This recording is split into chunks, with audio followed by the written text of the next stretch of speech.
Bonjour, dans la vidéo d'aujourd'hui, on va parler du drive et on va parler d'une notion que Fabien m'a dit qui pour lui c'est quelque chose de fondamental.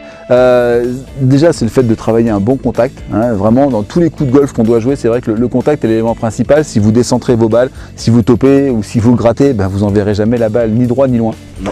Ça règle le problème. Et l'autre dimension que tu voulais aborder en même temps, et dans l'exercice d'aujourd'hui tu vas t'arranger pour qu'on fasse les deux en même temps, c'est le fait d'avoir un bon geste de lancer et pas de lancer les mains, pas de lancer la balle, mais de lancer la tête du club, puisque c'est ça qui est important au golf. Voilà. Exactement. Donc, quel exercice tu as proposé aujourd'hui pour faire ce type de progrès? Voilà, déjà on va essayer de travailler donc un bon contact et essayer de taper vraiment bien cette balle bien au centre du club. Et souvent moi l'erreur que je vois, et vous devez des fois peut-être le voir aussi sur le haut de vos drives, des contacts un peu hauts où des fois ça rip un petit peu et donc et ça c'est dû à quoi? Ça c'est ces contacts en haut ou là sur le dessus qui manque la peinture sont souvent dus à un drive et avec un club qui en fait revient trop en descendant. Et parce qu'on cherche à frapper et on est dans un contact descendant. Donc déjà l'exercice des balles qui montent souvent, c'est ça? Et des petites chandelles ou des balles qui partent à ras de terre, là, qui décollent pas, là, voilà. Donc nous ce qu'on va déjà essayer de vous trouver, c'est d'arriver à bien sentir ce contact remontant. Et en plus, un drive, donc on joue sur, et on essaye de mettre de la vitesse, et de la mettre au bon moment et avec les bons ingrédients. Et pour arriver à vraiment créer de la vitesse, le but c'est que ça soit votre tête de club qui l'ait, et pas votre corps. Et ça c'est souvent l'erreur que je vois, c'est qu'on essaye de mettre de la vitesse avec le corps, mais le club lui, et la tête de club n'en a pas. Pour avoir de la vitesse au niveau de la tête de club, c'est de créer véritablement un lancer. Vous voyez, c'est que la sensation et la notion que je prends toujours, c'est que je lance mon club, dans la balle et vers devant. Voilà, c'est dans la balle et vers devant. Alors, comment on va faire ça? Très simple. Déjà, petit 1, on va taper les pieds serrés. Les pieds serrés nous permettent de travailler sur quoi? Sur une cohésion entre notre axe du corps et notre corps en lui-même. C'est-à-dire que je vais avoir du mal à me translater, à bouger latéralement. Ça va être pour le contact. Et en plus, ce qu'on va faire, c'est qu'on va décaler la balle devant. C'est-à-dire que je ne vais pas me mettre en face, mais je vais vraiment me décaler de quelques centimètres derrière ma balle. Donc, que va-t-il se passer? C'est que petit 1, comme je ne peux pas bouger le corps, je ne peux pas le translater. Je vais rester sur un axe qui va rester derrière. Et le fait que mon axe va rester derrière la balle va me permettre d'avoir quoi? Un club qui peut remonter. Parce que pourquoi le club descend? Parce que le corps avance. Et non pas reste derrière. Donc, vu que le corps ne peut pas avancer si je veux rester stable, et bien là, à ce moment-là, on a un club qui descend ici et qui est donc plutôt remontant. Petit 1. Petit 2, toujours l'effet des pieds serrés. Vu que je ne peux pas avancer le corps pour aller chercher la balle, vu qu'elle est décalée, je vais vraiment être obligé de lancer et de chercher à aller vers devant avec ma tête de club. Puisque toujours pareil, moi je dois rester sur un axe. Mon objectif est de faire un swing où je reste équilibré durant la totalité du mouvement. D'accord? Donc si je veux pouvoir taper la balle, il va falloir que j'aille la chercher avec mon club. Parce que là, si je me place, regardez, pour la balle, et si je vais la chercher avec le corps, je ne la touche pas du tout. D'accord? Donc, pied serré, je me place, balle décalée. Et là, je vais swinger tranquillement en essayant de rester bien stable sur mes appuis. D'accord? Donc là, on ne le voit pas trop, mais j'ai une balle qui est pile dans l'axe où je veux aller et qui en plus n'est pas trop mal. Pourquoi? Parce que tout simplement, je n'ai pas cherché à faire quelque chose de compliqué. J'ai essayé de respecter deux ingrédients, on va dire, de base dans un mouvement. C'est-à-dire que quand je me posture devant ma balle, j'ai un axe ici, l'axe central du corps, qui est ma colonne vertébrale. Et que la rotation se passe autour d'elle. Et que donc, cet axe ne doit pas bouger. Le fait de garder les pieds serrés le permet. Deuxième notion, c'est que le moteur du swing et le moteur de la vitesse, c'est mon club. le but c'est d'avoir et d'utiliser techniquement le mieux possible cette tête de club. C'est pas la technique qui va vous faire améliorer ça, c'est le fait d'utiliser ça qui peut vous faire améliorer votre technique. D'accord?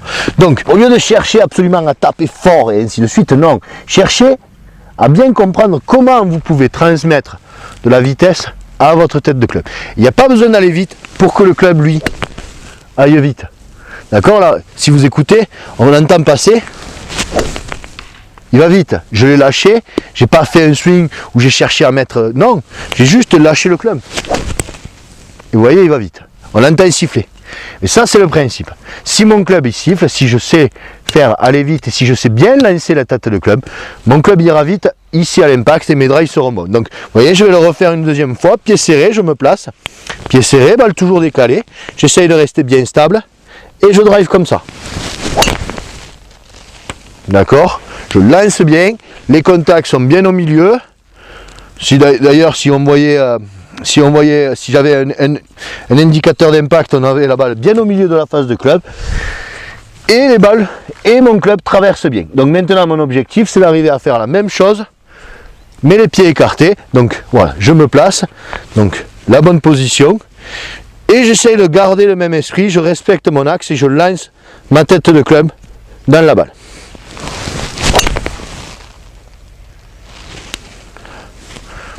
Eh bien écoutez, la balle est droite, la balle est loin, donc c'est plutôt pas mal. Cet exercice, il est valable pour le drive, mais on peut aussi l'utiliser pour n'importe quel autre coup. On peut l'utiliser aussi pour les faire, ouais. Mais au lieu d'être décalé, peut-être on va être plutôt centré. Quoique, en utilisant avec un tee pour travailler le lancer aussi, ouais. C'est un exercice très très bien pour travailler ce lancer, qu'on ait un fer ou qu'on ait un drive. Mais c'est vrai qu'avec le drive, ça permet vraiment les deux notions de un lancer, mais aussi de ce contact où le centre du corps est derrière la balle et qu'on ait un club qui remonte. Ouais. Exactement. Mais de toute façon, l'exercice des pieds serrés est l'un de mes exercices préférés, ouais. Que ce soit pour mes élèves ou pour moi-même, parce que tout simplement, ça me permet de me recentrer, comme je disais, sur un point important, c'est le respect de l'axe de mon geste et de l'axe de mon corps. C'est-à-dire que quand je me positionne, il y a un axe qui est ici, il faut que je le respecte. Et beaucoup de joueurs, on a tendance à décaler un petit peu les axes. Hop, je resserre, je me fais quelques swings. Ah oui, voilà, ça y est. J'ai la bonne sensation de l'axe. En même temps, j'ai la bonne sensation du corps qui connecte tout. Et donc après, je n'ai plus qu'à chercher à retrouver la même chose, les pieds écartés, pour libérer un petit peu plus facilement mon mouvement. Et il y a une chose qui est importante, c'est que quand on contacte bien la balle et qu'on la met bien au centre du driver, on utilise la technologie du driver à fond, puisque l'effet trampoline des phases de driver maintenant, c'est-à-dire le fait que la phase de club va réagir et renvoyer la balle très fort, c'est en la mettant la balle bien au centre que ça va le plus fonctionner. Exactement, c'est le fameux corps. Le corps, ouais. Du club, le coefficient de restitution qui est maintenant limité, qui est à une époque, si vous avez joué depuis plusieurs années, à un moment, il y a eu beaucoup de règles et des drivers ont été interdits parce que le corps était trop élevé. Voilà, le but c'est, si ma balle est prise bien au milieu, eh bien, ça va me permettre, ce que tu disais, le smash factor, donc le différentiel entre la vitesse de la tête de club et la vitesse de sortie de la balle, d'avoir un bon truc, un bon chiffre qui est à peu près de l'ordre de 1.5. C'est-à-dire que normalement, quand je divise la vitesse de ma balle par la vitesse de ma tête de club, je devrais trouver un chiffre autour d'1.5. C'est-à-dire que la balle part plus vite que le club. Normalement, et des fois on a ce chiffre qui n'est pas autant, qui n'est pas autour d'1.5, mais qui est autour d'un point, 1.2. Et là, ça veut dire qu'on a une vitesse de tête de club et une vitesse de balle qui sont presque trop proche, et ça on peut des fois rien que le corriger parce que tout simplement on a tendance à décentrer la balle. Décentrer, et aussi le fait de taper en remontant, puisque ça va augmenter la compression. Exactement. Taper la balle en remontant, ça augmente la compression, contrairement à la balle descendante, où là on va créer du speed. Exactement. Voilà, et donc moins de vitesse. Donc moins de vitesse et donc moins de distance. C'est les deux éléments les plus importants, donc le fait d'aller vraiment chercher, se lancer avec de la vitesse et utiliser le club dans sa technologie, et l'autre élément qui permet de vraiment centrer la balle dans la tête du club. Tu en parles dans la formation sur le drive, puisque ça fait partie des éléments importants pour avoir la bonne attitude face au drive. Là, pour le coup, c'est vraiment une question d'attitude. Je vous dis pas ce que c'est, vous regarderez dans la formation. C'est vraiment une question d'attitude par rapport à la balle, hein, pas forcément dans le sens où on l'entend, mais voilà. Et donc ça fait partie des éléments aussi qui sont importants. C'est de vraiment penser à lancer le club dans la balle pour qu'elle parte loin et puis la mettre vraiment au centre du sweet spot.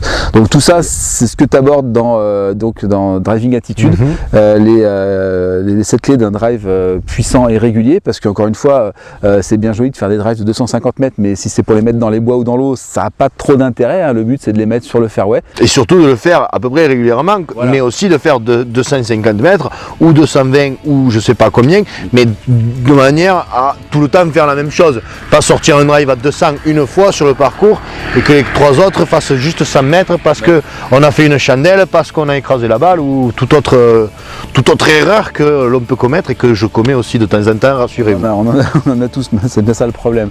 Parce que vous regardez sur YouTube, vous allez trouver aussi des fails de pros sur les circuits. Et il y en a certains. Et faire 100 mètres devant et 250 mètres sur la droite, ça arrive aussi. Ça peut faire aussi. Ouais. C'est plus rare que pour nous, c'est un peu la différence, quoi. Ou ils le font exprès de faire certains. Bon, ça c'est autre chose.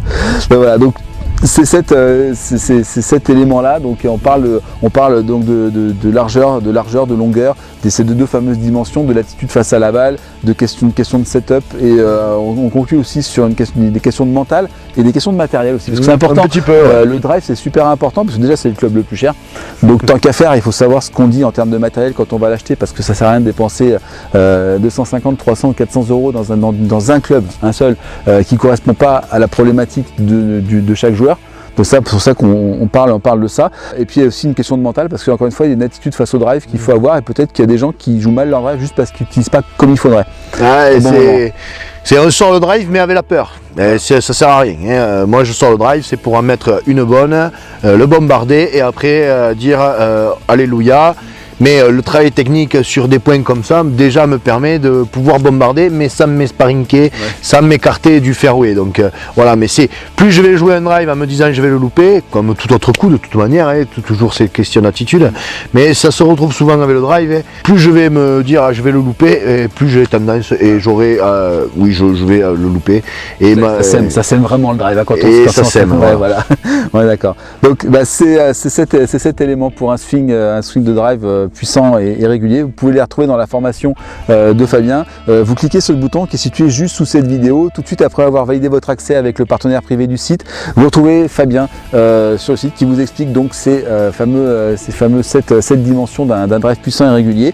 Donc en partant donc des 2 premières dimensions, puis en allant ensuite ajouter des éléments supplémentaires. Vous allez voir, c'est une formation qui est très complète et qui vraiment fonctionne très bien sur le site. Il y a énormément de gens qui ont des retours dessus qui nous font vraiment plaisir. Donc voilà. Donc cliquez sur le bouton qui est situé sous cette vidéo et nous on vous dit à tout de suite sur le site privé. À tout de suite.